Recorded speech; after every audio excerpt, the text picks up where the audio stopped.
ચંડોળા તળાવનો મુદ્દો હાઈકોર્ટ સુધી પહોંચ્યો છે। ચંડોળા તળાવ મેગા ડિમોલિશનનો મુદ્દો હાઈકોર્ટ સુધી પહોંચ્યો છે। આ સમગ્ર મામલો જે હતો તે હવે હાઈકોર્ટ સુધી પહોંચ્યો છે।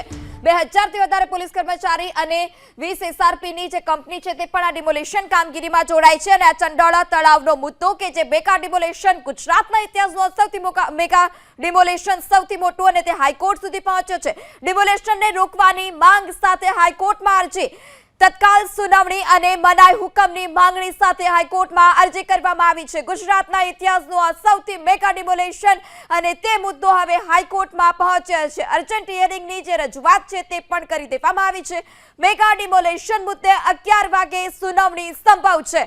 તો ચંડોળા તળાવ મેગા ડિમોલિશનનો જે મુદ્દો છે તે હાઈકોર્ટ સુધી પહોંચ્યો છે।